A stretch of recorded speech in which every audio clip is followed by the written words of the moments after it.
Hi guys, today we'll delve into the case of a girl who disappeared from her bedroom in the middle of the night. Her sister, who shared the bed with her, told her something very strange, that a person in a wizard hat took her. This case remained unsolved for a whopping 35 years, but in 2024, the truth finally came to light.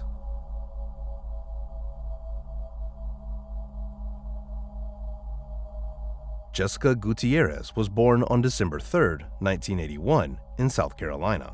She was the youngest in her family, with two sisters and a brother. Shortly after her birth, Jessica's parents divorced, leaving her mom, Debbie, to raise 4 children on her own. They all lived in a small town called Edmond, near the state capital. It was hard for Debbie to provide for all the children without any support. But despite this, the family were pretty close-knit. When Debbie was working, the older kids looked after Jessica, and when she had free time, Debbie tried to come up with something fun to do for all of them. On June 5, 1986, their family was spending a typical summer day. Jessica, who was 4 at the time, was playing in the yard with her siblings while their mom finished up some jobs around the house. In the evening, they all had dinner together, and Debbie put the children to bed. Jessica usually slept with her mom on the same bed since she was the youngest, but on that particular day, her brother had an earache, so Debbie decided to let him sleep with her. As a result, Jessica went to sleep with her older sisters. The eldest slept on a separate bed, and the other lay with Jessica. The next morning, Debbie woke up around 9 a.m. 6-year-old Rebecca, who slept in the same bed as Jessica, went into her mother's room and asked her to make cereal for breakfast. Debbie got out of bed, left her room, and immediately noticed that something was wrong. The front door, which she always locked before going to bed, was wide open, and their dog, who usually stayed outside, was running around the house. There was also a curtain rod laying under the back window, and the protective screen had been removed from it. Debbie went into the girl's room, but Jessica was nowhere to be found. She also noticed some papers scattered on the floor.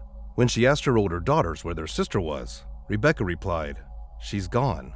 A man with a beard and a magic hat took her." Thinking her 6-year-old daughter was just joking, the mother went to look for Jessica. She thought maybe her daughter had gone out to play in the yard, but she wasn't there. Debbie searched the entire house, hoping Jessica was just playing hide and seek. But pretty soon, she realized that Jessica was not in the house. So the mother ran back to the girl's room and began demanding Rebecca to tell where her sister was. The girl kept repeating the same thing about the man in the magic hat, and Debbie started to lose her temper. She began shouting and asking why Rebecca hadn't screamed for help if someone was taking her younger sister from the house. After that, Rebecca finally told more details of what had happened. According to her, she woke up in the middle of the night and saw a man with a beard and in a wizard hat next to their bed. He gently picked up Jessica, who was still sleeping, and left the room with her. Rebecca, who was only 6, didn't fully understand what was happening. She was scared and covered her head with a blanket, thinking it was just a weird dream. After lying like that for a while, she fell asleep and didn't even think to tell her mom what had happened in the morning. Realizing that Rebecca was likely telling the truth, Debbie immediately called the police. Officers searched the entire house and came to the conclusion that she could indeed have been abducted. Most likely, the perpetrator entered the house through the living room window by removing the protective screen. Upon closer inspection of the area, they discovered a fingerprint on the exterior of the glass and handed its image to experts. Next to the window, the police found a pack of cigarettes and several cigarette butts. Understanding that they were likely dealing with a kidnapping, investigators installed a recording device on Debbie's phone. This was done in case the kidnapper would call with a ransom demand. The police listened to Rebecca's account, and she told them the same story about the man in a wizard hat. This time, she added that he had unplugged the fan and nightlight before approaching their bed. The girl hadn't seen the kidnapper's face, so her description didn't offer any help to the investigators. They focused on Debbie and brought her to the station, where they asked her to recount all the events of the previous day in the utmost detail. During the conversation, she mentioned that she had a strong guess who might have taken her daughter. Just a few days before, she had ended a relationship with a man she had been dating for several months. According to Debbie, he was quite aggressive and controlling, and he also drank pretty often. The man wasn't happy with Debbie's decision to end their relationship, so she thought he might have decided to take revenge by taking her daughter. She called him from the police station, but he denied any involvement in Jessica's disappearance. The police decided to investigate him further, but found no evidence linking him to the crime. They also checked Jessica's father, but he had long been living out of state and just couldn't have abducted his daughter. Meanwhile, experts ran the fingerprints found on the window through the FBI database, but there were no matches. The police decided to focus on search efforts and began combing the area around Jessica's house. It was located on the outskirts, with endless fields stretching for many miles around it. Police searched abandoned buildings, forests, streams, and rivers, as well as any other places where Jessica could potentially be. The next day, the FBI joined the investigation, but they still couldn't find any traces of the missing girl. Police started distributing flyers not only in nearby towns, but throughout the entire state. The sheriff also sent an airplane to survey the area from the air. The search continued for several days, and during this time, Debbie was restless. With 3 children to care for, she was unable to go out and search for her daughter. The police rarely spoke with her, only responding when she reached out to them herself. On Saturday, 2 days after Jessica's disappearance, Debbie decided to call the sheriff and ask whether they would continue the search over the weekend. She was understandably beside herself with grief, and the conversation became quite tense. Debbie accused the sheriff of negligence and lack of interest in finding Jessica. The sheriff responded that he had been searching for her daughter all night and warned that if she persisted in accusing him, he would call off his team and they would all simply forget about this case.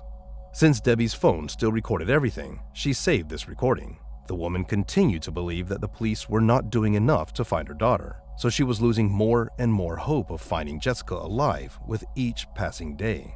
This went on for several months until there was a rather unexpected twist in the case. 10 weeks after Jessica's disappearance, the police faced a series of crimes. A local man had broken into someone's house, but the owner used a weapon to scare him off. Then, this man stole a van and drove to North Carolina, where he broke into a home of a sleeping woman and assaulted her. Shortly after this incident, the man was arrested and his fingerprints were entered into the database. Once they were there, investigators got a full match. His fingerprints matched those left on the window in Jessica's house. The man was a 27-year-old Thomas McDowell, and as soon as Debbie learned about this, she immediately told the police. She knew this person. She had met Thomas through relatives, and just a few months before Jessica's disappearance, she had hired him to do some work on their property. Over the course of 2 days spent at her house, he had built a shed and repaired the awning over the porch. Another curious fact was that Thomas had a beard and always wore a tall cowboy hat. This led to the thought that Rebecca, who only briefly saw the abductor in the darkness, might have mistaken this headgear for a wizard's hat, similar to those she'd seen in cartoons. But there was one huge problem for the investigators. Despite the fingerprint match, they deemed this evidence insufficient to press charges. They still didn't have Jessica's body, so they couldn't be 100% sure she was not alive. The presence of Thomas's fingerprints on the window could also have an explanation unrelated to the abduction. Since he worked on Debbie's property for 2 days, the fingerprint could have been left during that time. Although such a possibility was quite unlikely. During the inspection of the house, forensic experts noted that the fingerprint appeared fresh. It hadn't been exposed to external factors, such as weather, which could have visually altered it. Debbie also regularly cleaned this window where the fingerprint was found. When her children played in the yard and wanted to say something to her, they would run up to this open window, lean on it with their hands, and shout. Given that the children's hands were almost always dirty, Debbie had to constantly clean the glass. Thomas had been working on her property around 6 months before the abduction, and there were no other fingerprints found there at the time of the investigation. This indicated that the man almost certainly could not have left the fingerprint back then, or else it would have been wiped out. Debbie also added another interesting fact. She remembered that when Thomas worked on her property, she accidentally locked herself out of the house, leaving the keys inside. As a result, she had to climb through the same window, and Thomas saw her doing it. But all these facts didn't convince the police. They continued to believe that there wasn't enough evidence against Thomas to press charges. In 1987, he was convicted of assaulting the woman whose home he broke into and was sentenced to 10 years in prison. Debbie was shattered by the fact that the police refused to charge him with the abduction, but there was nothing she could do about it. That same year, something else happened. Thomas's cellmate contacted the police and told them that Thomas had confessed to him about committing the crime. According to Thomas, he abducted a girl in South Carolina from her own bedroom to assault her. While he was committing this horrible act, the victim bit him, and in a fit of rage, he killed her. Thomas dismembered the remains, took them to a field, and left them there. Investigators in Jessica's case went to prison to speak with him, and Thomas didn't even bother to deny it. Nevertheless, he said he was willing to confess if they provide him with full immunity. The authorities obviously couldn't agree to such terms, so the police once again came up empty-handed. Learning that Thomas had escaped punishment, his cellmate wrote a letter to Debbie and told her this story. Once again, she was shocked by the fact that Thomas was allowed to evade justice, but there was nothing she could do about it. Frustrated by the police's lack of action, Debbie decided to conduct her own investigation. At one point, she located an abandoned car that had previously belonged to Thomas and inspected it. There, on one of the seats, she noticed threads and fabric fibers that matched the color of Jessica's pajamas, the one she wore the night of her disappearance. But the police didn't rush to pursue this lead. The fact that Debbie, without any special equipment or knowledge of forensic science, found fabric particles in some car seemed strange to them. In 1987, something else happened. Police from Kansas contacted local investigators and reported that they found a girl fitting Jessica's description. Her mother immediately flew there, but her hopes were instantly shattered. When she came to see the girl, just hearing her voice from the corridor was enough for her to realize it wasn't her daughter. Over the following years, Debbie gave several interviews where she accused the police of ignoring the obvious suspect, but it didn't yield any significant results. In 1990, Jessica's case was featured on a popular television program about unsolved crimes. This led to a new wave of tips, but unfortunately, they all turned out to be dead ends. A year later, Jessica became the first missing child of South Carolina for whom an age-progressed portrait was created. Considering it was the early 90s, such technology was quite new and experimental, but detectives hoped it could help identify Jessica all these years later. Unfortunately, despite all this, the case remained unsolved for many years. In 2007, 21 years after Jessica's disappearance, her mother once again publicly accused the local police department of inaction. This time, she gave reporters the recording of her conversation with the sheriff, where he told her he could call his men off and forget about this case. They reached out to the sheriff, but he stated that he hadn't stopped investigating the case all these years. The sheriff also said that after this conversation with Debbie, he not only didn't send his men home, but assigned even more officers to the investigation. Debbie also complained that for years, she had been trying to get other agencies involved in this case, but each time, the local prosecutor's office blocked these attempts. In the same year, 2007, they reviewed the case and confirmed that they didn't have any sufficient evidence, making it impossible to press charges against anyone at that time. In 2014, the sheriff faced charges related to fraud and bribery, leading to his dismissal and a 12-month jail sentence. 2 years later, the prosecutor was arrested for a hit and run while drunk, resulting in a $1,000 fine and his resignation. In 2021, after 35 years since Jessica's disappearance, the new sheriff named Jay Kuhn reopened the investigation with the FBI's help. 50 agents were assigned to this case, revisiting all available evidence and seeking new leads. Eventually, they not only concluded that there is enough evidence against Thomas McDowell, but also discovered new indirect pieces of evidence linking him to the crime. His relatives and friends revealed that the man drastically changed his appearance after Jessica's disappearance, shaving his beard and long hair and ditching his favorite cowboy hat. They also said that he smoked the same brand of cigarettes found near Jessica's home.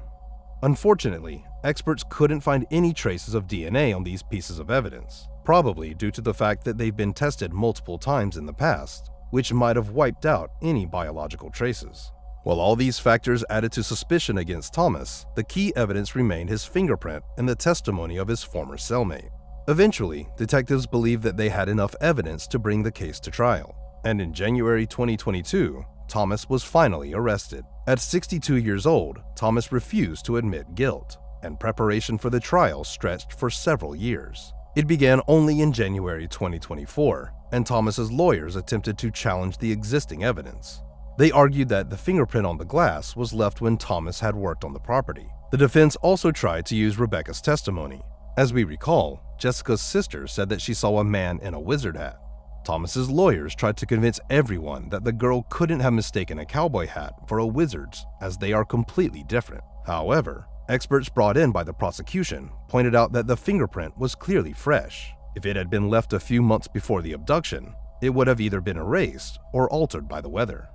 During the trial, a former inmate also testified, repeating Thomas's confession made in prison in 1987. The prosecution pointed out that an outsider from another state would unlikely know the details of the case. Moreover, in those years, Thomas himself said he was willing to confess, but asked for full immunity, which was obviously not an option.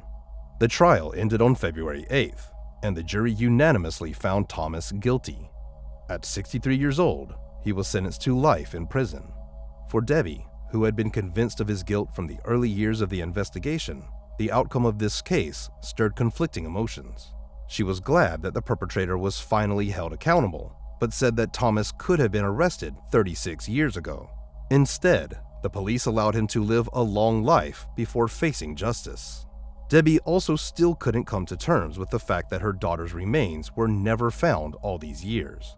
She, along with the new sheriff, refuses to give up and will continue the search, but the chances of finding her daughter after almost 4 decades are quite low. Debbie Lynn Randall was born on August 21, 1962, in Marietta, Georgia. She grew up in a loving family with 2 older brothers. Sometime after Debbie's birth, her parents divorced, but her dad remained involved in their lives. A few years later, their mom married a man named Roy, and he became Debbie's stepfather. They all lived in a small apartment building in a quiet neighborhood near a military base. Debbie was a typical, cheerful kid who loved hanging out with friends and playing basketball. She also loved dolls. Debbie had a large collection and spent a lot of time playing with them. On January 13, 1972, when Debbie was 9 years old, she had dinner with her family. After that, her mom decided to send her to the laundromat, as she had done many times before. Debbie was supposed to keep an eye on the laundry while it washed, while someone else from the family would help her carry the clothes to the laundromat and back home. The laundromat was just a few hundred yards away from their home, right across the street, so her mom wasn't too worried about anything happening to her. Back then, it was quite common for parents to have their kids help with chores like laundry, and Debbie even made some friends with the other girls at the laundromat. On that day, her mom wanted to send Debbie's older brother along, but he wasn't feeling well and wanted to watch his favorite TV show. So, the mother asked her husband to take the laundry instead, and Debbie went along with him, grabbing a box of detergent on the way. Her stepdad dropped off the laundry, loaded it into 2 washing machines, and left, while Debbie stayed to wait for the wash to finish. After that, she was supposed to walk home and ask someone to pick up the clean clothes as she couldn't carry them all by herself. Sometime later, Debbie's mom noticed that she still hadn't returned, even though the laundry should have been done by then. It was getting dark outside, so she and her husband decided to walk to the laundromat, but Debbie wasn't there. The employee told them that she had left a while ago and hadn't come back since. Her mom became worried and started to walk around the nearby streets with Roy, searching for Debbie. Soon, they noticed something strange. A few dozen yards from the laundromat, in the parking lot next to one of the cars, there was spilled detergent. Since Debbie was carrying the box of detergent, her mom immediately thought it might have belonged to her. They continued to search the parking lot and the surrounding area, but there were no other signs of Debbie. Some neighbors who knew the family well also joined in to help with the search, but all their efforts yielded no results, and Debbie's mom decided to contact the police. The officers examined the area of the parking lot where the detergent was spilled and noticed their first potential lead. The detergent was scattered just inches away from a parked car, and on its door, they spotted several clear fingerprints. Those prints appeared fresh and were located significantly lower than the handle, which already seemed odd. The officers thought that at this exact spot, an unknown perpetrator might have grabbed the girl and touched the car in the process. They collected these prints and handed them over to forensic experts, while also beginning to search for the owner of the vehicle to confirm if the prints didn't belong to them. With no other leads, the police started combing the streets, trying to find new clues or witnesses. The laundromat employee mentioned that she hadn't noticed anything suspicious. Debbie had been sitting and waiting for the laundry to finish, then took her box of detergent and left the building. Most likely, she headed home to ask someone to pick up the clothes. The police soon found the first witness whose account immediately changed the course of the investigation. 12-year-old Sandra, along with her friend, was walking to the same laundromat, helping her carry dirty clothes. Suddenly, they saw a man grabbing a girl in the middle of the street and pulling her into his car, parked nearby the laundromat. The girl was screaming and trying to break free, but he slammed the door shut, got behind the wheel, and drove off. The man nearly hit Sandra and her friend. One of the girls started shouting after him, but he sped away. At the time, Sandra didn't realize she had witnessed an abduction. She thought the man was the girl's father or some other relative picking her up, while she wanted to stay out longer. Because of this, Sandra didn't tell any adults about what happened or report it to the police. Now, when she learned about Debbie's abduction, she provided investigators with crucial information. Based on her description, the perpetrator drove a dark pickup truck, likely a 1957 model according to her description. She described the man as young, white, with thick, dark hair. He wore a white t-shirt, jeans, and black work boots. Another girl who lived in the same building as Debbie also shared her observations. That evening, she was standing outside her apartment when a dark pickup truck drove past the building. At first, she thought it was her uncle behind the wheel, but when the driver stopped right in front of her and looked at the girl, she realized it wasn't him. According to her description, it was a white man with medium-length dark hair. She also provided investigators with a few more details about his appearance that she could remember. The girl mentioned that this man parked near their building, next to the same car where the spilled detergent would later be found. The police soon found another witness. A man who lived near Debbie's house was driving to the hospital to visit his wife. At one point, a dark pickup truck, likely a Dodge, nearly crashed into him before driving off recklessly. The driver appeared to be around 30 years old with dark hair. However, the most crucial detail was that the witness also saw a girl in his car, seemingly attempting to escape while the driver held her with one hand. After listening to all these accounts, the police had no doubt that Debbie had been abducted. They distributed information about the suspect's vehicle to all patrol units, and police artists created a sketch based on the testimonies of the three witnesses. While some officers were searching for similar vehicles and checking their owners, others organized extensive searches for Debbie. With each day, more volunteers and police officers from other towns joined in. In total, around 4,000 people were involved in the search, setting a record not only for the city, but for the entire state. Detectives also investigated various people who knew Debbie, including all male neighbors, her stepfather, and her biological father, but all of them were ruled out as suspects. Her father, who lived in the same city, learned about his daughter's disappearance at work and immediately joined the search efforts. Detectives checked previously convicted criminals living within a few-mile radius of Debbie's home, but they didn't find any suitable suspects among them. The extensive search efforts continued for over 2 weeks without yielding any results. This went on until January 29th, when several students joined the search teams and were sent to explore the wooded area several miles from Debbie's house. After spending nearly 5 hours there, one of them suddenly noticed tracks on the ground leading from the trail into the depths of the forest, as if something had been dragged there. Following the tracks deeper into the woods for about 150 feet, they stumbled upon a human body and immediately called the officers. They quickly realized that they had found Debbie Randall. She was wearing the same clothes described by her mother on the day of her abduction, a lavender dress and a dark blue zip-up jacket with a hood. However, her shoes were missing. She had socks on, but her lavender shoes were nowhere to be found.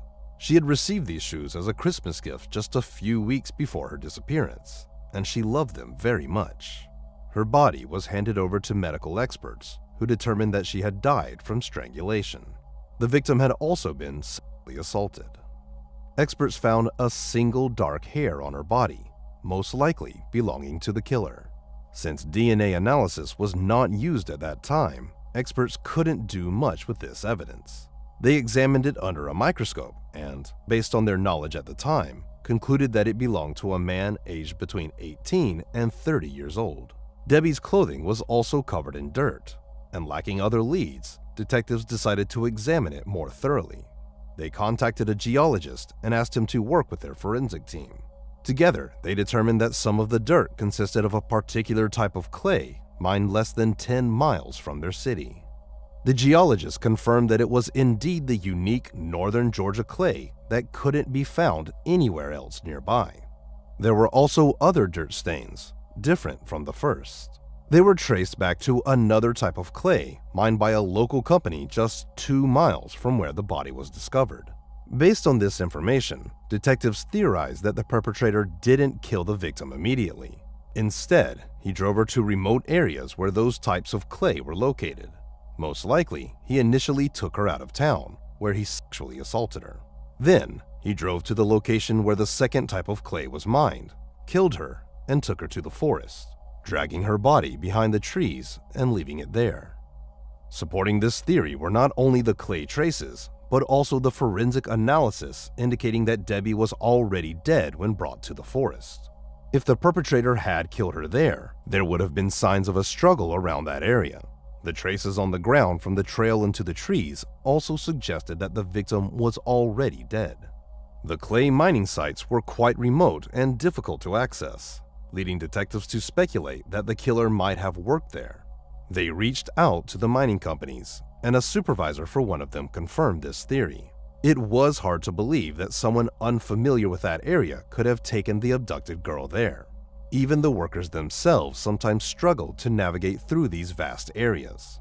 Police checked employees from both companies, trying to find a man matching the description or the similar vehicle, but it didn't lead to anything. They also had fingerprints left on the car just inches away from the abduction site and compared them with all suspects, but this yielded no results either. The news of Debbie's brutal murder shook the entire city, and thousands of people came to bid farewell at her funeral. The local police department continued their efforts to find the killer and bring them to justice, but they couldn't find any new leads, hitting dead ends over and over again. Eventually, the case remained unsolved for many years. Detectives continued to work on it, checking dozens of suspects, but they couldn't establish their involvement. For the lead detective on the case, Morris Nix, Debbie's murder remained a priority throughout his entire career. The crime happened when he was just 19, and he had been involved in the search and investigation from day one. For many years, Nix pursued various leads, scrutinized different suspects, and eventually compiled a list of 4 men whom he considered the most likely suspects. When the FBI established a DNA database, experts were able to extract the genetic profile of the perpetrator from the hair found on Debbie's body. It was entered into the database, but no matches were found. This indicated that the killer either had never been convicted of other serious crimes, or it occurred before the time when DNA samples started being collected from such individuals. In 2015, 43 years after the murder, the case was reopened, and detectives decided to re-examine the victim's clothing using modern technology. It had been stored in the evidence warehouse all this time, and experts found biological material from an unknown man on it. However, over the years, it had degraded significantly, resulting in a partial profile.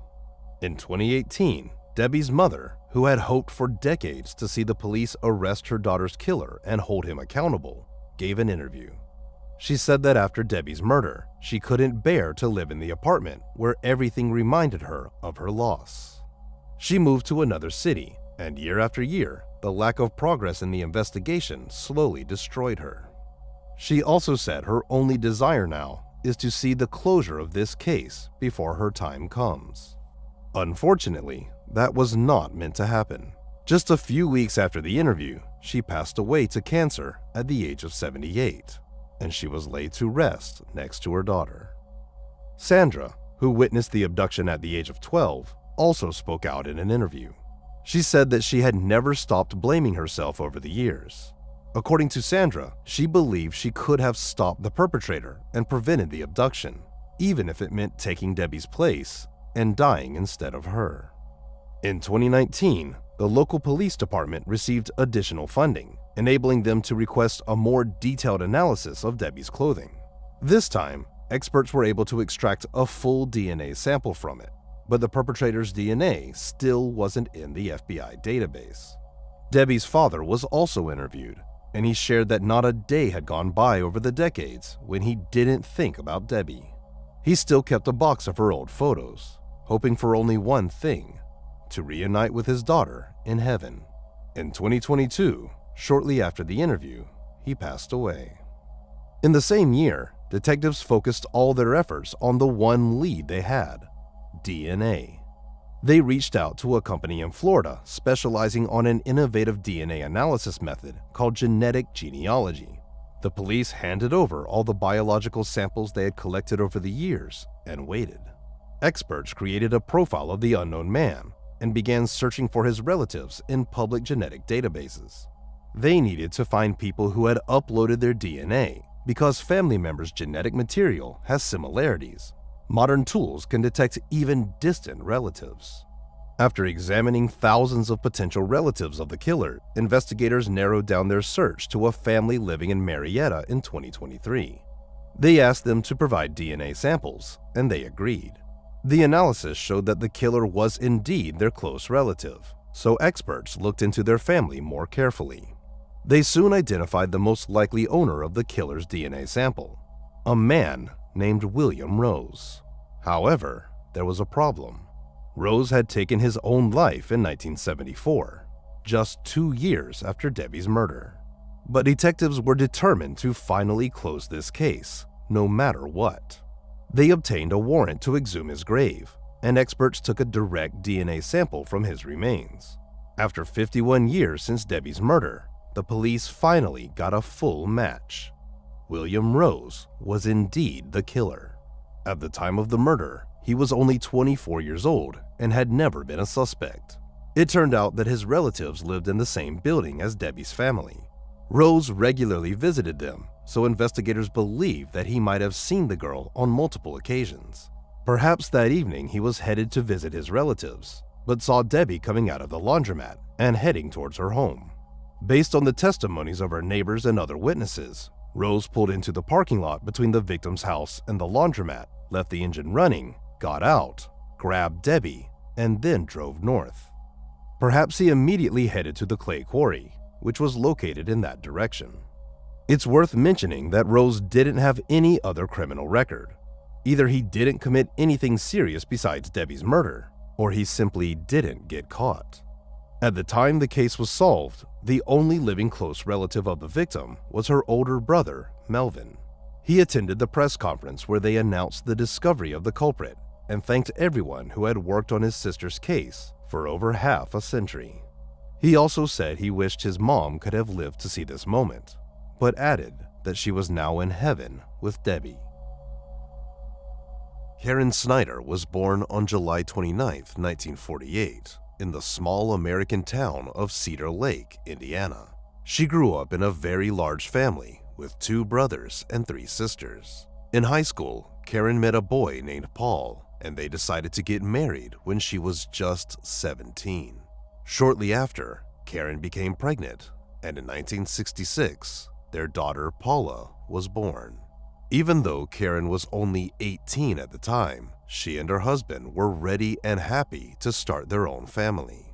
They moved to a town called Calumet, Illinois, where Paul's parents lived. The family settled on the same street as his parents, just a few houses away, allowing them to see Paul every day and spend a lot of time with their granddaughter. Calumet, with a population of about 25,000 residents, was located not far from Chicago and considered a very safe place to live. Karen spent most of her time taking care of their child, while Paul got a job at the local railroad. On November 12, 1966, Paul went to his night shift around 2 p.m. A few hours later, he tried to call Karen, but she didn't answer. This was unusual because she was supposed to be at home and couldn't have left their 2-month-old daughter alone. Concerned, he called his parents, who lived just a few houses away, and asked them to check on Karen. They walked down the street and knocked on the door, but there was no response. His parents didn't have a spare key, so they continued knocking for a few minutes, and then went back home to call their son. Paul became even more worried and decided to leave work early to check if everything was all right. As he approached the house, his concern grew even more. The porch light was off, and the blinds were tightly closed. This was unusual because Karen always left the porch light on for him when he worked the night shift.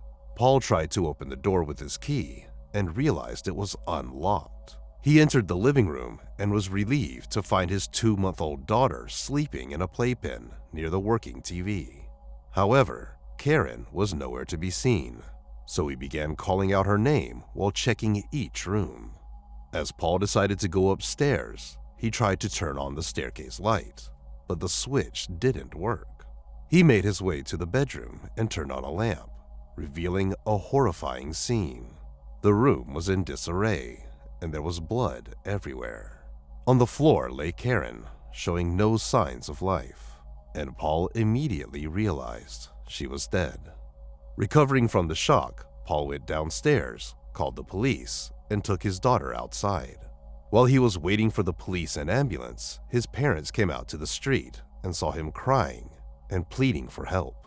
Paul's mother grabbed the flashlight and rushed into the house, hoping to help Karen. But as soon as she saw Karen's blood-covered body, she knew it was too late to save her. Soon after, the medics and police arrived. The doctors could only confirm Karen's death, and the investigators began examining the crime scene. On the back door lock, they found shallow scratches, indicating an attempted break-in. However, the door was still locked, suggesting the intruder initially tried to enter this way, but failed. Next, they discovered a broken basement window with a trail of blood leading from it to the front door. Investigators speculated that after failing to open the back door, the intruder tried to enter through the basement and cut themselves on the glass, evidenced by the blood on it. The fact that the intruder didn't enter through the basement but went to the front door suggests it was either unlocked or Karen opened it herself. In the living room, they found more blood, indicating that the attack likely started there, catching Karen near her daughter's crib. The blood trail continued from the living room, up the stairs, down the hallway, and into the couple's bedroom, where Karen's body was found. The bedroom was a chaotic scene, blood everywhere, and many items scattered and broken, indicating Karen fought back fiercely. There was a phone in the bedroom, but it had been ripped from the wall.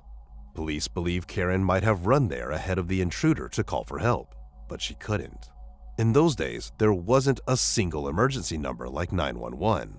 Local police had their own number, so detectives thought she might have dialed incorrectly in her haste. Investigators also found a blood-covered light bulb on the floor, which had been unscrewed from the socket above the stairs. It seemed the intruder did this, though the reason was unclear. Perhaps he unscrewed it while following Karen upstairs, giving her a brief moment to try calling the police. In the downstairs bathroom, police discovered a pile of bloodied clothes and various items. Among them were a pair of pants, a bedsheet, and a washcloth. Detectives speculated that the killer used these items to wipe the blood off his hands and clothes. It appeared he also attempted to clean himself with the washcloth, or possibly tried to use it to wipe blood off the floor to cover his tracks. However, given the amount of blood throughout the house, these efforts were clearly futile. After using these items, the killer threw them into the bathtub and fled the scene. This indicated to investigators that he remained in the house for some time after the murder, although they couldn't determine the exact period of time. Detectives began their investigation and quickly ruled out the possibility of a botched robbery. The only missing items were Karen's blue wallet, containing about $50, and one of the bedside lamps, which had no significant value. Medical examiners found 124 stab wounds on Karen's body, most concentrated in the chest area. Such brutality suggested the attacker had personal motives. Experts identified the likely weapon as a knife with a narrow blade, similar to a stiletto, but police couldn't find it inside the house or anywhere nearby. Karen was fully clothed and no signs of sexual assault were found, but investigators didn't rule out that the attacker might have had such a motive, but for some reason was unable to carry it out. The time of death was estimated between 4 and 6 p.m. Since Paul discovered her body around 11 p.m., the killer must have left the house several hours earlier. Detectives began their investigation by speaking with the victim's relatives and friends. According to Paul's mother, Karen had mentioned being afraid to live in that house and said she wanted to move to Indiana where her parents lived. However, she didn't specify the reasons for her fear, and investigators couldn't find any more information. Karen's neighbors also provided an interesting observation.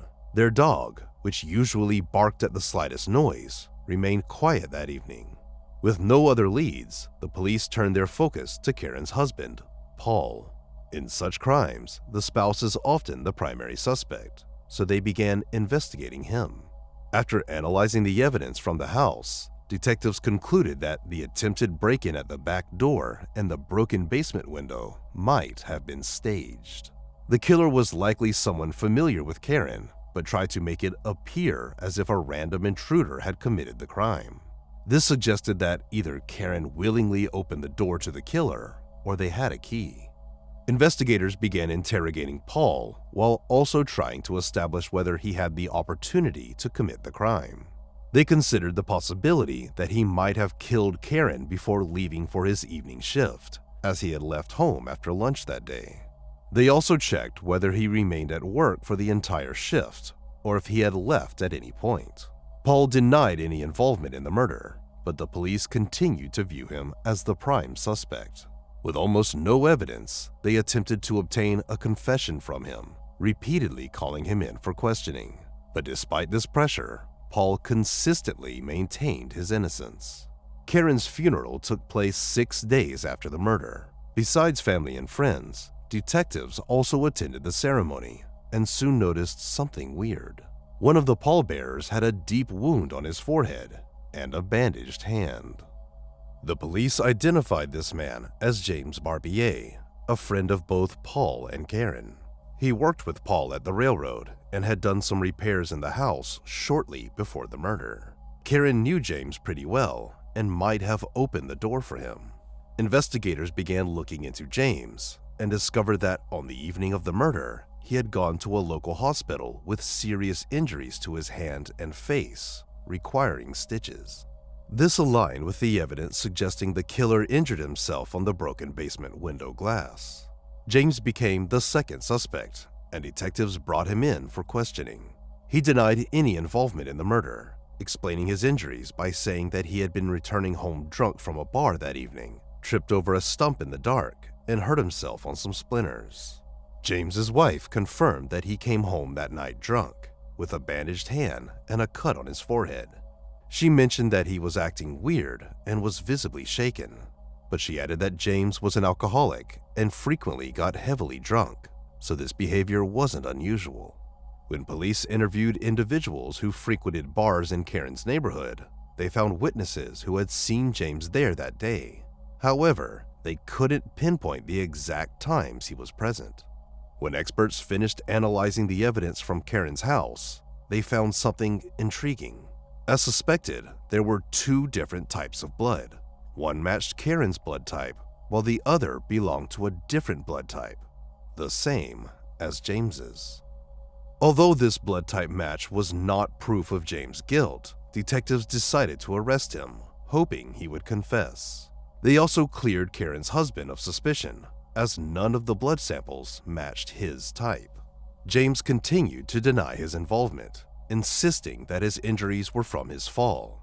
The police hoped forensic experts might find some additional evidence, but they faced disappointment. The fingerprints collected from the crime scene were smudged, and without DNA analysis, they couldn't make any progress with the blood evidence. Eventually, they had to release James and continued searching for new leads. Since then, investigators have looked into several other suspects and interviewed dozens of people, but the case remained unsolved for many years. Karen's murder forever changed their small town, once considered safe. Residents remembered the brutal crime for a long time and wondered who could have committed it.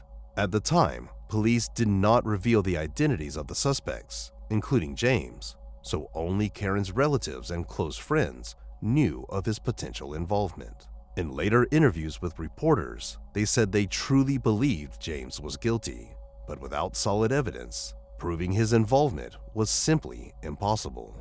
Karen's father passed away in 1973, 7 years after the tragedy, and her mother died in 1977.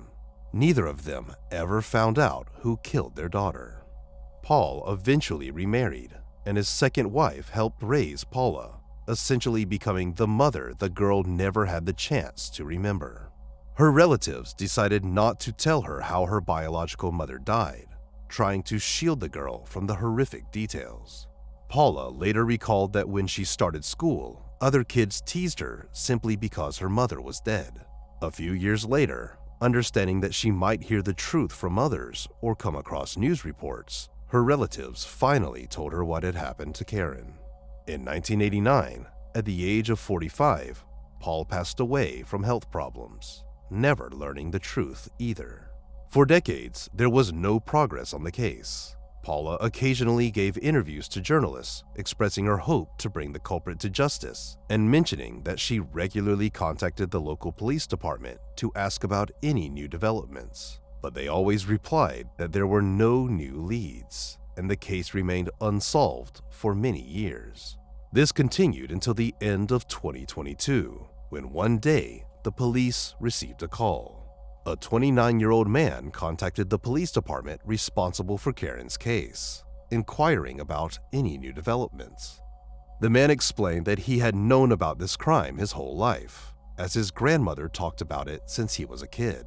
It turned out they were distant relatives of Karen's family, and the man was curious whether the police had made any progress in solving the mystery. He said that he had been reading newspaper clippings about the case at work and wondered if there were any modern technologies that could help solve it, and this prompted him to reach out to the police. To his surprise, the police department decided to reopen the investigation following his call. Naturally, none of the original detectives were still around, so a new team began reviewing all the available materials from scratch. They discovered that almost all the evidence, except the blood samples collected from the floor, had not only been preserved, but was also well maintained over the past 56 years. This included Karen's clothing and various items from her home. The detectives sent all the remaining evidence to the lab, where experts began examining each item with modern tools. Meanwhile, the police re-interviewed everyone connected to the case who was still alive. 16 months after the investigation was reopened, detectives received a long-awaited call from the lab. Experts had found several drops of blood on Karen's dress and extracted a DNA profile of an unknown male. The police immediately obtained a warrant from a judge to collect a genetic sample from the main suspect, James, who was still alive.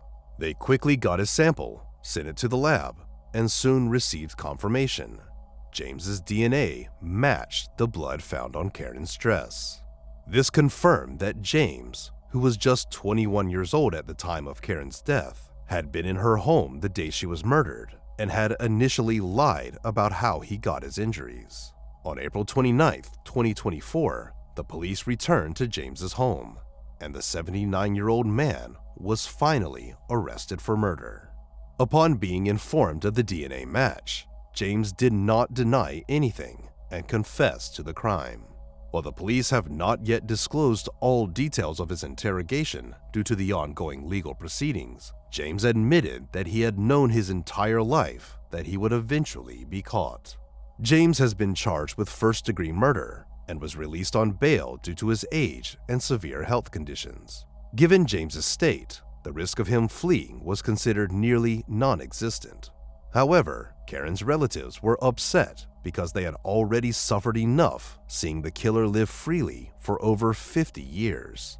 As for the motive, it remains unknown. The first hearing took place at the end of May, and more details are expected to be revealed only after the trial. According to the main theory reported by journalists, James had feelings for Karen and was jealous of her husband since she married him. Additionally, James was indeed heavily intoxicated that evening, which may have driven him to commit the crime. Karen's relatives expressed their gratitude to the detectives for finally bringing James to justice. However, given his health issues, even if James lives to see prison, he is unlikely to spend much time there. Karen's daughter, who was 57 at the time of James's arrest, said she received the best call of her life when she learned that her mother's killer had finally been caught. She admitted she had lost hope and was surprised that the evidence had been so well preserved. She also revealed that she blames James for her father's early death. Beyond dealing with the brutal murder of his wife, her father had spent the rest of his life almost certain that his close friend was responsible, and it was very hard for him to see James continue to live freely. Melissa Tremblay was born on March 1, 1977, in Lawrence, Massachusetts. When she was just a month old, her biological parents gave her up for adoption, and she was adopted by Jeanette and Robert Tremblay. Melissa grew up in the nearby town of Salem, New Hampshire. She was a very energetic child who loved fashion, singing, and had a passion for reading from a young age. Melissa had many friends at school and spent a lot of time at the Boys and Girls Club of America. When she was 9, her adoptive parents divorced, and her father hasn't been involved in her life since. Sometime later, her mother started dating another man named Robert, but he didn't live with them. On September 11, 1988, when she was 11, her mother took Melissa to Lawrence, where she was supposed to meet Robert. They often spent time at a local bar, and Jeanette frequently took Melissa along because she had no one to leave her with. Usually, her mom would let Melissa play outside since she got bored sitting with them. Jeanette always told her not to go far, so Melissa spent time on the nearby streets. Because her mom went to this bar quite often, Melissa made friends with other kids in the area and would occasionally play with them. That day, Melissa spent most of her time outside, checking in with her mother now and then.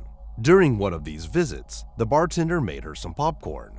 Melissa said she'd come back for it soon and left, but she never returned to the bar. Around 4 p.m., her mother started to worry since Melissa had been gone for a while. She went outside and checked her car, but Melissa was nowhere to be found. She and Robert began searching for her, going street by street, but they couldn't find Melissa.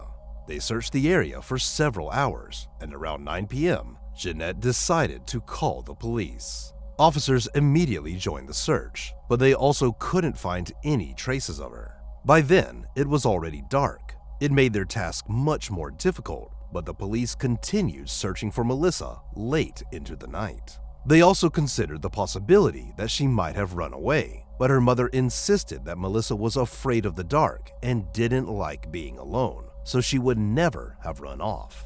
The next day, Melissa's whereabouts were still unknown, and the search continued. This went on until about 3 p.m., when a railroad worker called the police. He had been conducting a routine inspection of an old rail yard just a few hundred yards from the bar. The yard was quite large, with up to 8 tracks in its widest section, although some of them hadn't been used in a long time. There were a lot of empty boxcars, and between 2 of them, the worker noticed something unusual. When he got closer, he realized it was a human body and immediately called the police. Detectives arrived at the scene and quickly identified the body as Melissa Tremblay. Aside from the fact that she had been reported missing since the previous morning, there was a card with her name from the Boys and Girls Club in a purse found near the body. Melissa's body was lying on tracks that were still in use, and one of her legs had been severed. The detectives believed this likely happened due to a passing train, since the section of track was still active. However, they immediately doubted that this was the cause of death. The lead detective noticed several details that contradicted this theory. Melissa's purse, containing the card with her name, was found almost 20 yards from the body. This seemed strange, as it was unlikely that a train accident could have thrown the purse so far. The detective also noticed a large number of footprints and drops of blood near the purse. This led him to suspect that Melissa might have been attacked there, and only then her body was moved to the tracks. The assailant might have hoped to make it look like she died in a train accident. Another factor pointing to foul play was the location itself. The old rail yard, with its numerous empty boxcars, was a known hangout for homeless individuals and those looking for secluded spots to use illegal substances. So the detectives considered the possibility that some of them might have attacked Melissa. Her body was sent to medical examiners while the police began searching for clues. Since no useful evidence was found at the scene where Melissa was discovered, investigators focused on finding witnesses to piece together the timeline of events. First, they spoke with an employee of the railroad company. He mentioned that the day before the body was found, he saw a girl fitting Melissa's description near the tracks. He told her to leave immediately because it was unsafe for children to be there, and she left the area. Next, the police found a woman living not far from the bar. She said she had known Melissa for several months because her children had become friends with Melissa, and she often visited their house. On that day, Melissa had come over to invite her children to play, but the woman told her they were grounded and couldn't go out, so Melissa left alone. Investigators soon found another witness who provided the first significant lead. He reported seeing a girl resembling Melissa standing next to a van at an intersection near the rail yard, talking to the driver. The witness described this man as rather large, unkempt, around 30 years old, with dark hair and a large beard. The van was brown, old, and rusty. The police considered that this man might be connected to the murder and started searching for similar vehicles. Meanwhile, the medical examiners finished their report and confirmed that the train was not the cause of death. Melissa's body had numerous bruises and 3 fatal stab wounds. No signs of sexual assault were found, and there were no foreign biological samples on her body or clothing. The experts determined that the stab wounds were inflicted with the left hand, suggesting that the perpetrator was likely left-handed. The case was reclassified as a homicide, and detectives focused on finding the killer. However, they still had only one lead: the description of the van seen near Melissa shortly before she disappeared. The police concentrated on finding similar vehicles in the area, but repeatedly hit dead ends. The challenge was that even if they found the right van, linking its owner to the murder would be nearly impossible without a confession.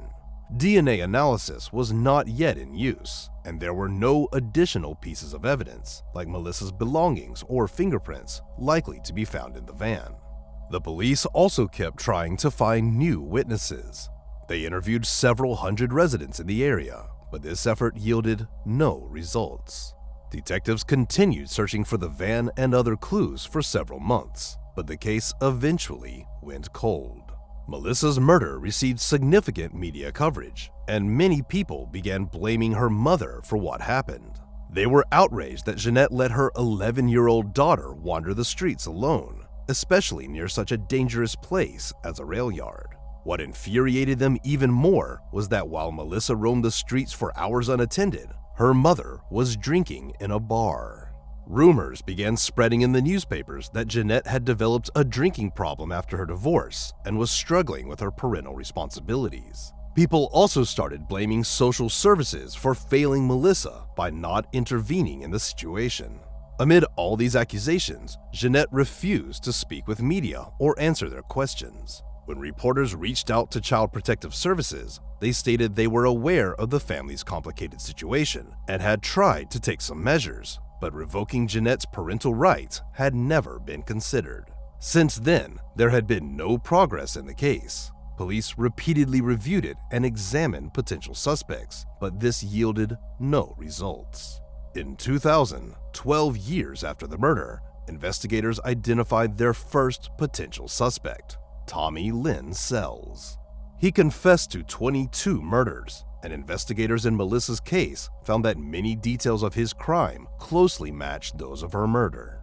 Moreover, Tommy resembled the van driver seen with the girl, and he often spent nights in empty boxcars while traveling across various states. Detectives began investigating his possible involvement in Melissa's murder, but they eventually concluded that he was unlikely to be responsible. They couldn't find any evidence placing Tommy near Lawrence at that time. Instead, they determined he was probably in another state.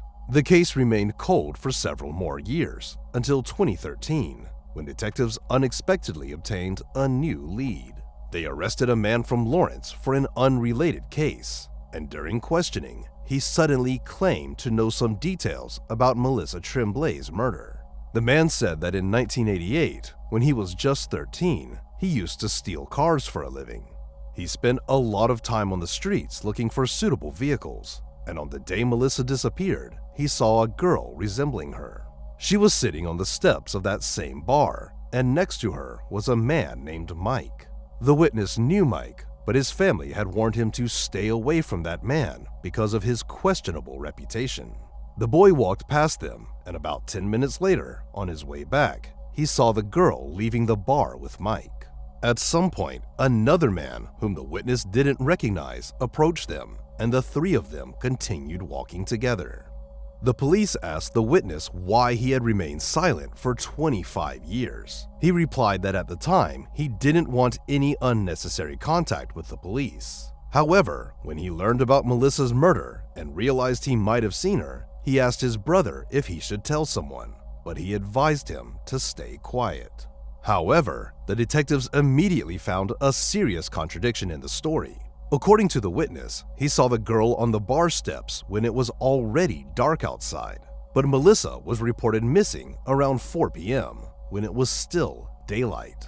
Given that all the bar patrons and staff were aware of her disappearance, and her mother had been searching for her for hours, the detectives found it highly unlikely that Melissa could have been right outside the bar without being noticed.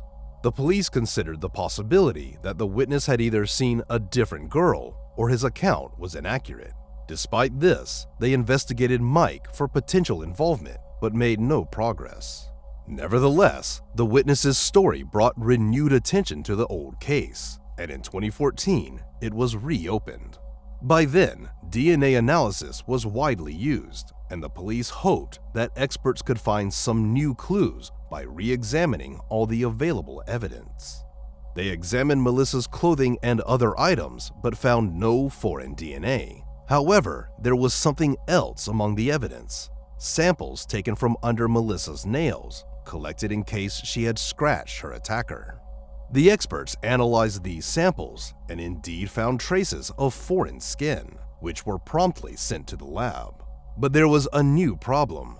Experts were able to extract a DNA profile of an unknown male, but it was only partial. It wasn't enough to get a match in the database, but the investigators were determined not to give up. Sometime later, they reached out to a company specializing in genetic genealogy. The company analyzed the sample and began searching for potential matches in available databases. This was a challenging task because they had to work with a partial profile, which made it impossible to identify the person with absolute certainty. Nevertheless, through meticulous work, they managed to find a possible distant relative of the sample's owner in the databases. This led them to a specific family with the last name McClendon. Detectives began investigating the members of this family, trying to determine who might have committed the crime. This process took several years due to the primary challenge: the lack of a complete DNA profile to definitively prove the guilt of any family member. Therefore, investigators carefully examined who among them could have been in Lawrence in 1988, matched all the criteria like age, and so on. Eventually, they focused on two brothers, one of whom was Marvin McClendon. Marvin lived in Alabama, but investigators discovered that in the late 80s, he lived just 20 minutes away from Lawrence and worked as a carpenter. Digging into Marvin's past, they learned that he frequently visited a church located just a few hundred yards from the bar where Melissa was last seen. Marvin had also worked as a prison guard for about 30 years, but with breaks, one of which occurred in 1988. The intriguing findings didn't stop there. Police found that Marvin owned an old brown van during those years, which he used for work. Despite this, Marvin had no criminal record, aside from numerous traffic fines for not wearing a seatbelt. He had been married twice, but both wives had left him. He had 2 sons from his first marriage, but was not actively involved in their lives. Finally, Marvin was left-handed, unlike all his close male relatives. While detectives were investigating this suspect, Melissa's mother passed away in 2015 at the age of 70. She had struggled with a severe illness for a long time and never found out who killed her daughter. After gathering all the information on Marvin and checking his other relatives, detectives concluded that he was the most likely perpetrator. In 2021, they went to Alabama to question him about that time in the late 80s.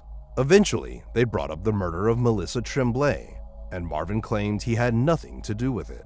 When told that DNA from one of his close relatives was found on the victim, Marvin suggested that the killer might be his brother. That same year, Marvin voluntarily provided his DNA sample, but experts still couldn't establish a complete match. The partial profile from under Melissa's nails only indicated that Marvin was either closely related to the killer or was the killer himself. However, investigators who had already examined all his close male relatives knew that none of them could have committed the crime, leaving Marvin as the prime suspect. They also understood that without a full DNA match, it would be extremely challenging for the prosecution to secure a conviction. As a result, they spent another year trying to find any additional clues.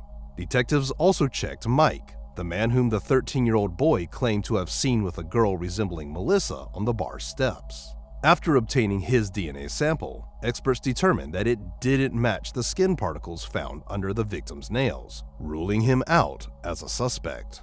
They visited Marvin several times, asking him various questions, and in April 2022, they finally decided to arrest him. Despite his continued claims of innocence, Marvin allegedly made a suspicious remark during his arrest. He told one of the officers, "At least I got to enjoy 20 years of my pension." Marvin, who was 74 years old at the time, was sent to jail awaiting trial. The judge had to place him under constant protection because other inmates quickly learned about his charges and the fact that he had worked as a prison guard. Without conclusive evidence, the prosecution relied on a process of elimination. DNA from someone in Marvin's family was found under the victim's nails, but none of his close relatives had the opportunity to commit the crime. As for distant relatives, a match with their DNA would be less evident, and experts could easily see the difference.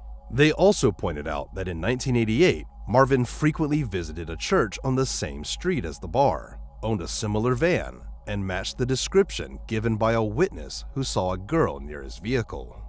The trial began in December 2022. Marvin's lawyer immediately focused on the lack of a complete DNA profile of the perpetrator, claiming that without it, his client's guilt couldn't be confirmed. The defense then called two experts. One was a forensic specialist who testified that, based on crime scene photos, she couldn't confirm that the killer was indeed left-handed. The other was a genetics expert who argued that a partial DNA match with one family doesn't rule out the possibility of it belonging to distant relatives, as any person can have hundreds or thousands of them. Marvin declined to testify in his defense, and by the end of December, the jury began their deliberations. It took them almost a week, and on December 27th, they reported being unable to reach a unanimous decision. Some jurors felt that without a complete DNA profile, they couldn't definitively convict Marvin, leading the judge to declare a mistrial. In early 2024, the prosecution announced plans for a retrial, set to begin on September 30th, 2024.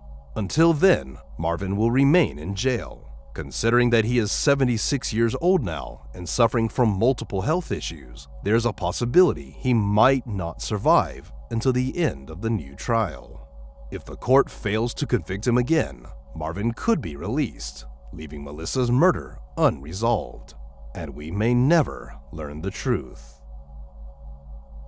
Tanya van Cuylenborg was born on March 7, 1969, in Victoria, Canada. She had loving parents and an older brother she was very close to. From a young age, Tanya loved animals and even considered becoming a veterinarian someday. She also wanted to travel and explore the world. In high school, she went to Paris with her best friend, and that trip made her dream of traveling even stronger. Shortly before graduating high school, when she was 18, Tanya met a boy named Jay Cook. They went to the same school, but Jay was 2 years older. They met through a mutual friend after he had graduated, and soon they began dating.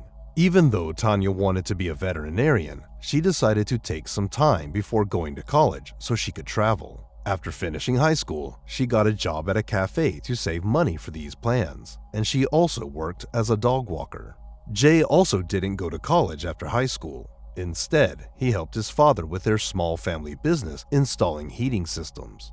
In November 1987, Jay's father received an order, but the local suppliers didn't have one of the key parts in stock.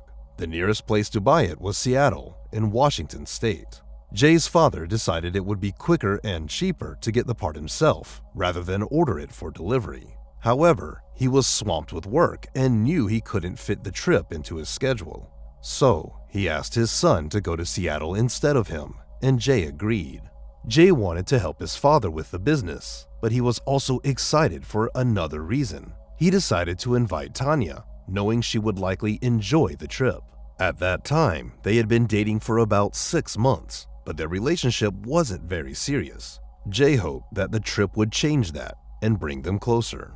As he expected, Tanya agreed right away. They planned to leave Victoria in the morning, reach Seattle by evening, and return the next day. Jay's father gave him his van and money to book a hotel room for the night. However, Jay and Tanya decided to save that money and just sleep in the van. Jay's father also gave him a check for $700 to buy the part and a few $100s for other expenses. Despite Seattle being relatively close to Victoria, the couple had to take 2 ferries, first to get into the US and then to cross the bay near Seattle. On the morning of November 18th, the couple got into the van and headed to the first ferry, which would take them to Port Angeles. Their parents expected them to return home the next day in the afternoon, but Tanya and Jay never showed up. Their families began to worry almost immediately, knowing the ferry schedule and realizing that if the couple had taken the ferry, they should have been home by now. However, the parents considered the possibility that Tanya and Jay might have simply decided to explore and enjoy the beautiful sights along the way, causing them to miss the ferry in Port Angeles.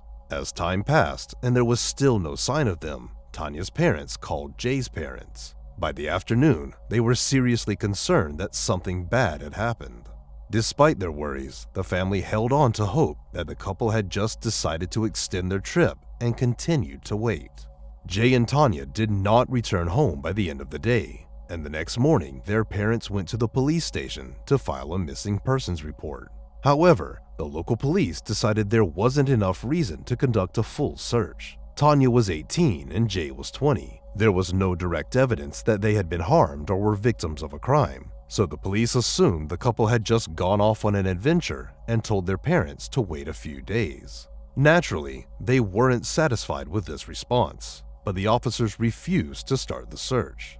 By that time, Tanya and Jay's parents were completely certain that they wouldn't have just decided to extend their trip for several days. Jay was supposed to do an important job for his father's business, and he had never been so irresponsible before. And if they had indeed decided to extend their trip, they would have at least called their families from a payphone, which were plentiful along their route.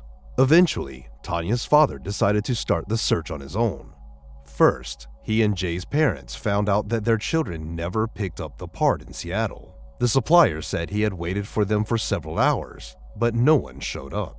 Next, Tanya's father drove along the route to Seattle, but this didn't yield any results. He found no trace of Tanya, Jay, or their van.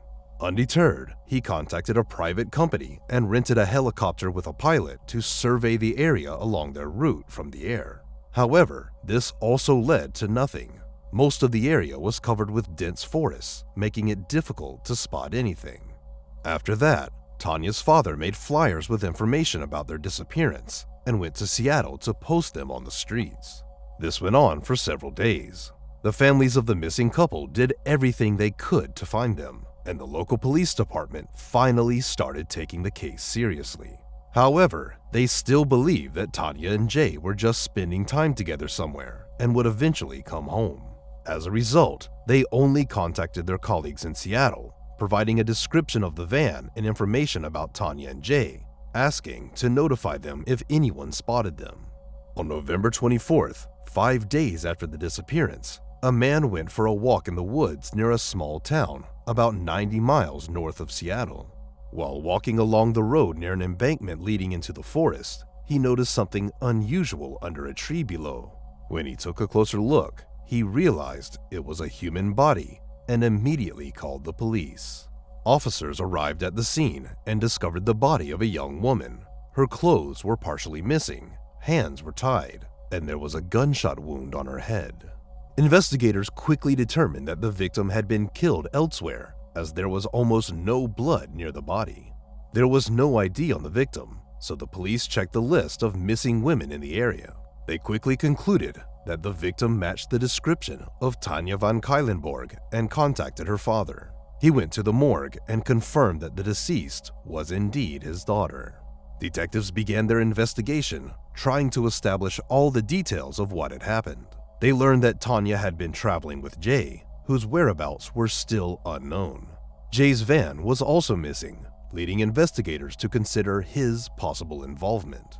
Jay's family refused to believe he could have done something like this. They insisted that he had never shown signs of aggression and that he loved Tanya. He also did not own a firearm and would not have been able to purchase one easily. While the police were trying to locate him, they got another call. A bartender from a town called Bellingham, about 18 miles from where the body was found, went outside and saw a wallet and keys on the ground. When he opened the wallet, he found an ID with the name Tanya van Kuylenborg. At first, he didn't call the police. Instead, he took everything back to the bar, thinking the owner might return for them. But after seeing a news report about Tanya's murder on TV, he immediately called 911. Detectives searched the area around the bar and found several plastic zip ties, identical to those used to bind Tanya's hands, under the back porch. They also discovered rubber gloves and a half-empty box of bullets. But that wasn't all. One of the officers noticed a van parked nearby, and the police quickly determined that it was the same vehicle Tanya and Jay had traveled in.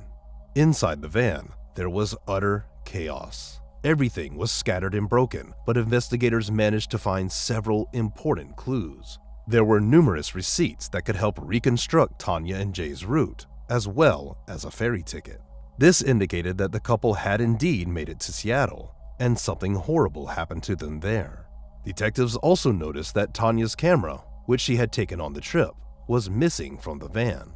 Since it wasn't found near her body either, they speculated that the killer might have taken it. The interior of the van was covered in blood. Forensic experts collected these samples and sent them to the lab, hoping that this evidence would bring them closer to solving the case. At that time, DNA analysis was just starting to be used in criminology, but it had already helped solve several cases. The lab in Seattle conducted the analysis and found 3 blood samples: Tanya's, Jay's, and an unknown man's. Since the FBI's DNA database did not exist yet, it was impossible to identify the third person without a direct comparison. Nevertheless, detectives realized that Jay was likely not involved in the murder and stopped considering him as the main suspect. They now faced other questions. Was he still alive? And where was he? Unfortunately, it didn't take long to find the answer. On November 26, a group of friends went hunting just a few dozen miles from Seattle. While walking near a bridge over a small river, they saw a human body in the bushes and reported it to the police. Investigators quickly identified the deceased as Jay Cook. His body showed numerous bruises, and the cause of death appeared to be strangulation. Given the brutality of this crime, detectives even considered that the perpetrator might have known Jay and had some personal motives. They also theorized that Jay had been killed first, since his body was found closer to Seattle. The perpetrator then drove Tanya in the van almost to the Canadian border, killed her, and left her body in a wooded area. Medical experts also found traces of semen on her body, and DNA analysis revealed that it belonged to the same man whose blood was found in the van. However, his identity remained unknown. At the same time, investigators were trying to reconstruct the couple's route, and the receipts found in the van helped them establish an approximate timeline. After Tanya and Jay took the ferry from Victoria to Port Angeles, they stopped at a store to buy some food. Then, they headed toward Seattle, but Jay apparently missed the turn for the shortest route. This was supported by a receipt from a store in the small town of Hoodsport and the testimony of the store clerk, who saw a young couple matching their description and remembered they asked for directions to the ferry crossing. The clerk also shared an interesting observation. she thought that a man in a brown raincoat was following the couple. He entered the store shortly after them and left right after they did, but she didn't see where the man went next. The next receipt showed detectives that Tanya and Jay had visited a store in the small town of Allen. After that, they reached the ferry near Seattle and bought a ticket. Several witnesses saw them near this location, but detectives couldn't track their movements beyond that point. Investigators began checking various individuals in Seattle who had previous convictions for violent crimes, trying to find suspects, but these efforts yielded no results. Despite having the killer's DNA, the police had no idea how to identify the perpetrator. They suspected this person had committed serious crimes before, as it was hard to believe an amateur could pull off such an elaborate crime. It seemed likely he had followed the couple for a while and managed to abduct them once they reached Seattle. Investigators thought he might have gained their trust by asking for a ride, and at some point used a gun to force them to comply with his demands. They also thought that the killer had deliberately left Tanya's belongings and the rubber gloves in a visible place to taunt the police. Perhaps the killer was trying to say that it was useless to search for his fingerprints since he wore gloves and they wouldn't be able to catch him.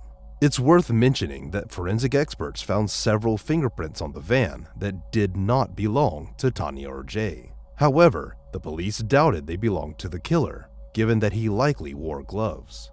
These prints were not in any databases, so they did not bring investigators any closer to catching the perpetrator. For the next few weeks, detectives continued to search for new leads or witnesses and checked various suspects, but none of these efforts yielded results. This continued until December, about a month after the murders, when something unexpected happened. Tanya and Jay's family started receiving letters and postcards from someone claiming to be the killer. In these messages, the sender confessed to the crimes, mocked the victims' families, and said the police would never catch him. Investigators tried to trace the sender, but this was extremely difficult in those days. All they could determine was which cities the letters were sent from, but this information did not help identify the perpetrator. The letters continued to arrive on a regular basis, often during holidays, which investigators believed was the sender's way of causing the families even more pain. Police also found that the letters were sent from different cities and states, indicating that the sender traveled around the country.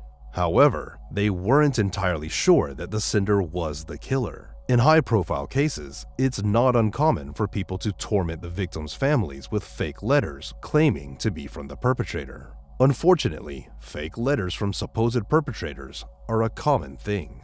Since then, there was no significant progress in the case for many years. Detectives continued to investigate potential suspects and did not rule out the involvement of a serial killer. This theory was supported by the fact that 2 other couples had been abducted in the same part of the state in recent years, although the police found the connection between these cases tenuous. In the following years, investigators caught several serial killers operating in the area, but none were linked to the murders of Tanya and Jay. In 2003, the case was reopened, and detectives entered the perpetrator's DNA sample into the FBI database, but no matches were found. Despite this, they continued to believe that the perpetrator must have had a lengthy criminal history, but either had not been caught by the police or had been arrested before DNA sampling became mandatory. In 2010, something else happened. This case was featured on a popular national TV program, resulting in numerous fresh tips. One caller suggested that he might know the identity of the person who sent the letters to the victims' families. This lead pointed to a 78-year-old man from Seattle, and the police began investigating him. It turned out that this man had traveled extensively around the country during those years, and the location of his trips matched the cities from which the letters were sent. Detectives concluded that he was indeed the author of these letters, but had no connection to the actual murders. This individual clearly suffered from severe mental health issues, and his DNA did not match the blood and semen samples from the crime scenes. This confirmed that the letters were written not by the real perpetrator, but by a completely unrelated person. The case remained cold for several more years. In 2018, detectives learned about Parabon, a company offering to create composite sketches of individuals based on their DNA samples. Given the lack of any other leads, investigators decided to try this method.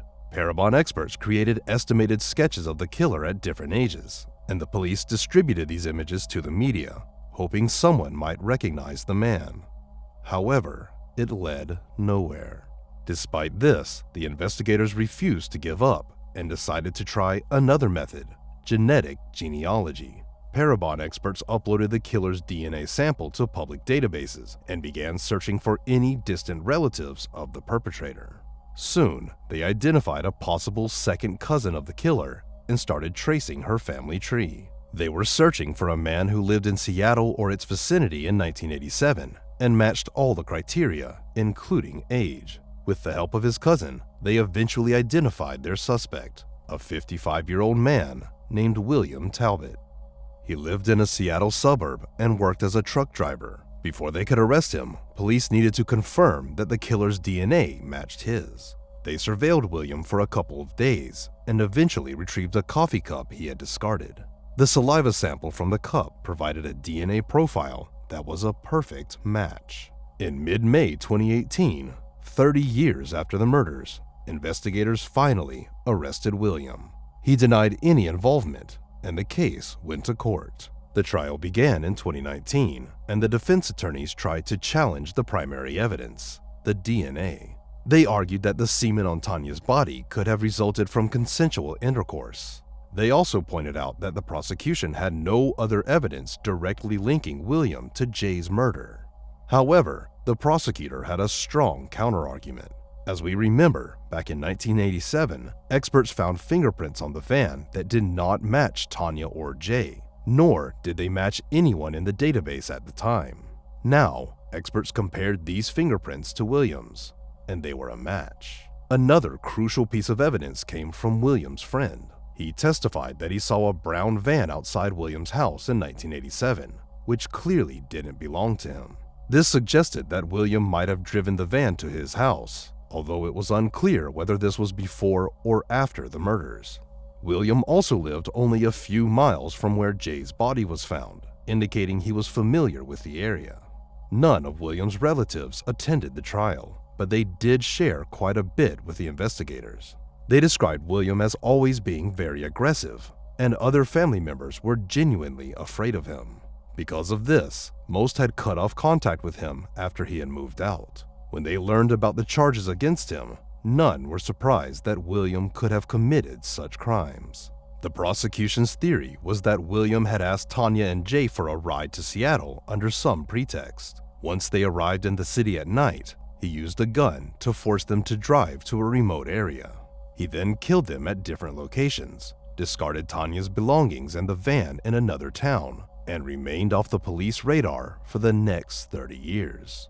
Without a confession, it was impossible to establish more details, but with such substantial evidence, no one doubted William's guilt. The trial ended in June 2019, and William was found guilty of the double murder. He received 2 life sentences without the possibility of parole. Notably, this was the first case where genetic genealogy led to a conviction. However, an unexpected problem arose after the trial. William's lawyers appealed the conviction, arguing that the jury had been biased against the defendant, which they claimed violated his constitutional rights and made the jurors unfit to serve. This led to a judge overturning the conviction in 2021, granting William the right to a retrial. However, in 2022, a higher court reversed this decision, upholding the original conviction. As for William's potential involvement in other crimes, there is still no clarity. He had previous convictions for minor and medium offenses, but had never been charged with murder. Investigators still believe William may be linked to other unsolved cases, because the murder of Tanya and Jay did not seem like the work of an amateur. The way he executed the crime and evaded justice for decades indicated he might have killed before, but we may never learn the truth. Share your thoughts on this story in the comments section, and don't forget to press the like button if you enjoyed my video. Thank you for watching.